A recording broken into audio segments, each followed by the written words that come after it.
Majo John Madden sitting in my camper van in the early morning sunlight on Thursday, the 8th of February. And I want to make some comments about widespread misconceptions about dangers of travel in Mexico, rampant in the U.S., and relatively widespread even in Mexico. I just was reviewing the most recent travel advisory about Mexico from the U.S. Department of State, and its tone is, I think, absolutely hysterical. Not funny, but just like, oh no, it's terrible, don't go there, it's so dangerous. So exaggerated. It starts out by saying that violent crime is widespread and common throughout Mexico. It's not widespread, it's localized. There's some pretty bad locations. I am inclined not to go to the state of Michoacan, even though they say not even the monarch butterfly reservation, the parts of it that are in Michoacan, don't go there.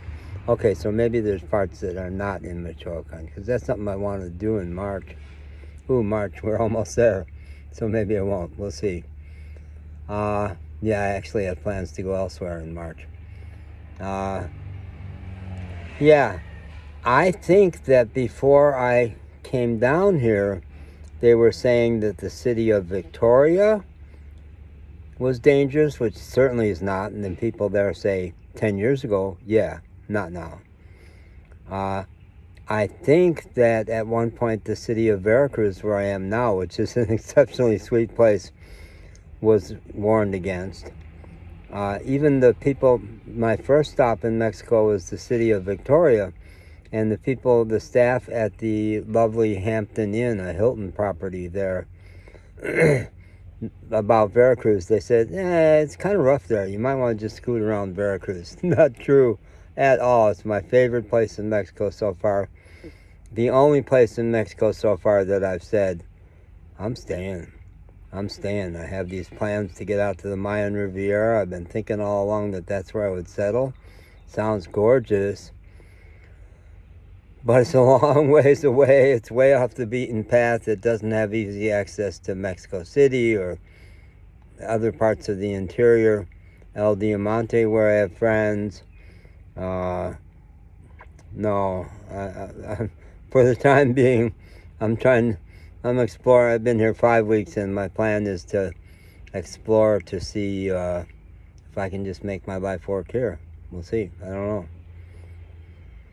Yeah, they say in the travel advisory, government employees are not allowed to travel on interior roads between cities in the whole state of Tamaulipas. Yeah, Matamoros is dangerous, but not incredibly dangerous. And when I spent 9 months in Brownsville, right across the border from Matamoros, and they call it the Matamoros Brownsville commercial zone, because there's an awful lot of business traffic that goes on every day across the border. No, not true. I drove the big interior roads, the carreteras, which can be bumpy. You have to watch out for potholes, because in places they're wonderful and other places not. But dangers, no.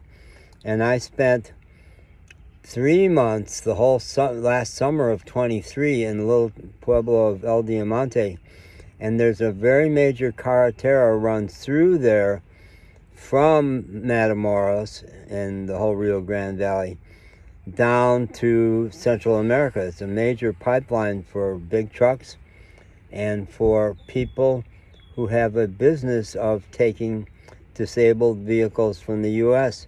and selling them in Central America. And I got to know a guy who did that full time. That's what he did.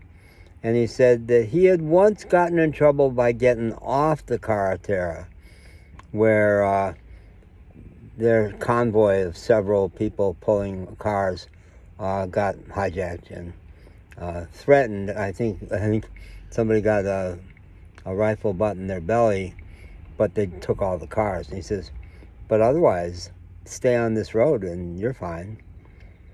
Yeah. So, very hysterical. The people at the Hampton Inn had said scoot around Veracruz. I have yet to meet one person who actually knows Veracruz who's not crazy about it. The Port de Veracruz. People love it. I love it. Love it. So, the human mind is prey to all kinds of irrational fears. I know people in El Diamante, that tiny little town where it's like a law that you have to greet everybody on the street. It's so sweet. It's so sweet. Well, people there, including very good, sharp friends, my friend Alia, who grew up in Houston, but has been in that little town for a long time, is afraid of Martinez, 60,000 person town near there that I would go to on a regular basis because I get so happy there. And she said, if you take money out of the Coppel store there will be people in that lobby who are watching to see who's taking out a lot of money, and they will follow you down the street, kill you, take your money. And I couldn't resist shooting a video in that lobby because it was all like working people going to use the bank there to get their money.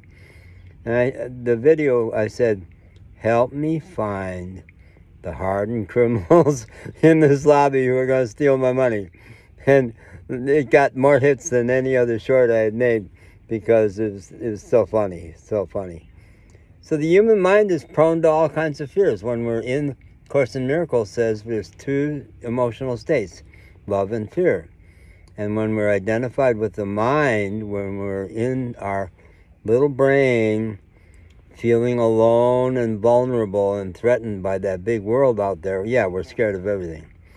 When we return to the truth of love, that love is the energy that ties the whole world together, then we see beauty and friends and support. Even the lovely person I'm having a dialogue with off of Tinder now, she said what I've heard so many people, Mexicans, say. There's a lot of bad people out there. And my truth is, no, that's not the case. The vast majority of people are wonderful.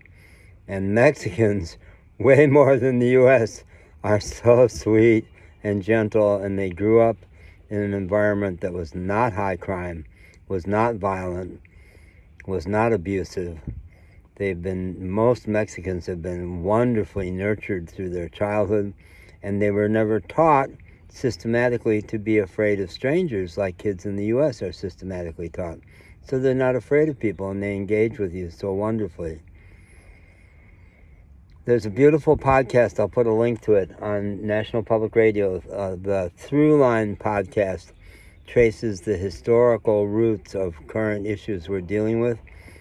And they talk about two competing narratives about human nature. Are people naturally violent, brutish, selfish, and needing to be controlled by the government and strongmen like Trump and police departments? Because if it's just a thin veneer of civilization, and underneath it that people will just rob and kill and do whatever they want to if they give it a chance. And the other competing narrative is that no, it seems to be, the data seems to show that when the chips are down, when there's an emergency, people help each other. They band together, they take care of each other, even more than usual. I think that's the truth. That's my experience. No, there are not a lot of mal hombres out there in Mexico.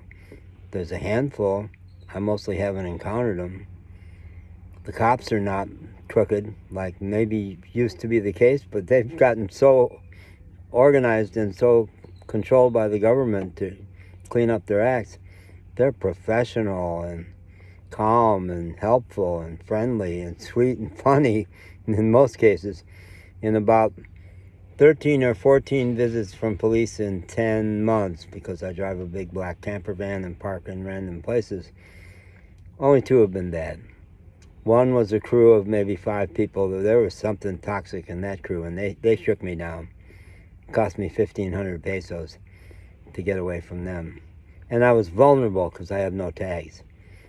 So they could have impounded my car, and I was scared. And then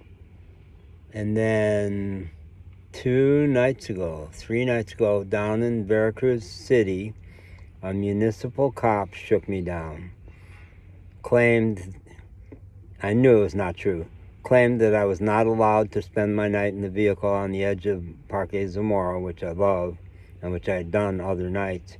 No, you're not allowed to be here. And then he changed his story and said, yes, you actually are allowed to be here, but you have to pay to be here. And I'm going, oh, let's watch him invent this story. And I said, how much? And he said, 200 pesos. Pulled that out of his ass. And I said, I'll move. I'm not going to pay that. No, I'll move. He says, so when he saw he wasn't getting any money out of me, he says, nah, you can stay. It's all right. So he was a crooked cop, and I was mad when he went away. I made a 6-minute video about how mad I was. But otherwise, that's 2 out of like 13. And Mexican cops usually end up by kidding around, joking around, because they're Mexican guys, Mexican working class guys, and they can't help but be funny and tease, make fun of the bumps on my car, and check to, when they find out I don't have money, find out if I have food. Never in the U.S. did that happen. But several Mexican cops have said, do you have food? And one of them fished in his pocket and pulled out a $2 American bill and said, get some breakfast. I wish I had more money. It's all I got. Yeah. Careful of your fears. One of my favorite bumper stickers back in Asheville, North Carolina, where I used to live, was, don't believe everything you think. We take that brain so seriously, and the brain is nothing but a supercomputer. It's a pretty good computer, but very definitely flawed. So the ideas, the thoughts that your brain spits out, don't trust them. Check them. Check the data. Okay.